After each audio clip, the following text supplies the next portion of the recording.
Obviously, we are hearing about Frank Reich saying that the Panthers have come to a consensus on the first pick in the draft. I'm wondering if you know any chance, what is that consensus? For the past several weeks, people within the league, and based upon the information everyone has, would be stunned if it's anyone other than Bryce Young at number one. He's simply outside of the height and the overall size, the weight, the build, everything else. He checks the boxes in terms of the processing, in terms of the maturity. He's obviously a playmaker. He's really, really accurate. And he's just a guy that everybody has liked being around through the course of the process. So the draft really, again, barring a absolute stunner, begins at number two.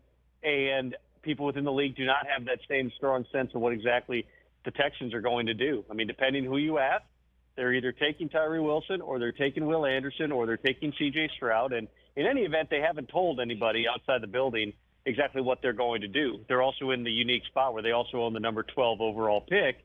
So that opens up the possibility, and it's one Nick Caserio has been planning for, where perhaps you take the defensive player at number two because there just aren't very many of those guys, and then you either sit and see if someone falls to you at number 12, or potentially you trade up to ensure that you get that quarterback. And Nick Caserio has been calling around within the top 12, both about moving back from 2 as well as moving up from 12. Will any of it actually yield something? It's been a while since we had a really, really big trade up at the top of the draft, but never say never, because Arizona certainly is open for business at 3, and depending what happens at number 2, everyone knows that the Colts are sitting there at 4 are going to draft a quarterback. If you want to go get your guy, you may have to get ahead of Indianapolis. It's all going to lead to a really dramatic and fun Thursday night here. So do you believe, Tom Pelissero joining us here on the Rich Eisen Show, NFL Network Insider, do you believe then the top 5 will go somewhat as scripted? I don't know what the script is at this point, Suzy, honestly, just because, again, beyond Bryce Young, there's a couple of different things that can happen at number 2, and that's going to have a butterfly effect on everybody else. I mean, everyone's known number 3 has been available for some time, and it's entirely possible that Arizona has certain tentative deals, depending on what happens at number 2, where they'll be able to get out of that pick. But if they can't get out of that pick, do they stand in and take Paris Johnson, which has been certainly the strong rumbling within the league in the past several days?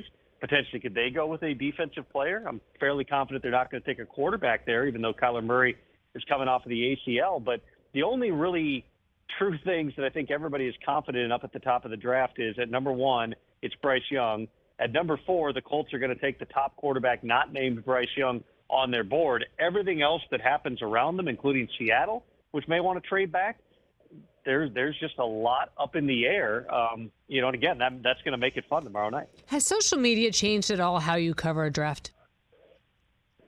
Well, to the extent that somebody posting on Reddit that their sister's cousin heard that one player is claiming he's going to go number 1 and it moves betting lines.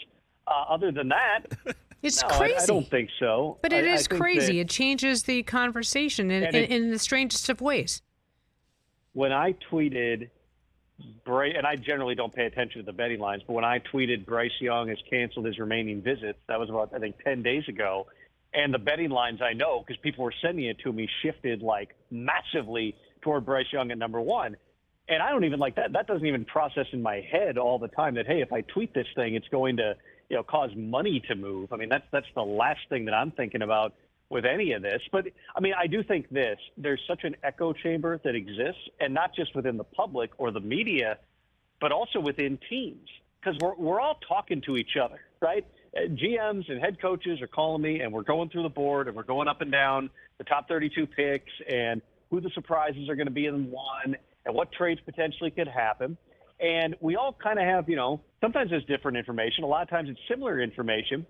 And, there's a good chance that a lot of it's accurate. But there's also a possibility that some of it is stemming from something that's not real. And that's the stuff that you're just trying to sort out. At least the good part is outside of the trades that can happen within the first round involving players, which we saw a couple of those last year with A.J. Brown and Hollywood Brown both switching teams. Beyond that, there's not a lot you can do during the draft other than wait until you hear the trades have been made or hear the pick has been made, and then you kind of find out what comes next. It's like everything you know about reporting, especially because I think everybody knows we're not allowed to acknowledge or tip the picks before they're announced on TV. There's only so much that we can do. So I'm I'm monitoring trades and things like that and texting people within the league. But and finding good barbecue places to go.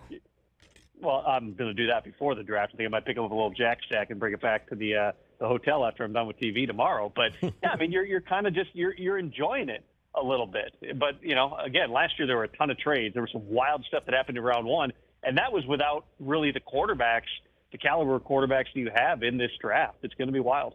Catch the Rich Eisen Show every single day on the Roku channel, 12 to 3 Eastern, for free.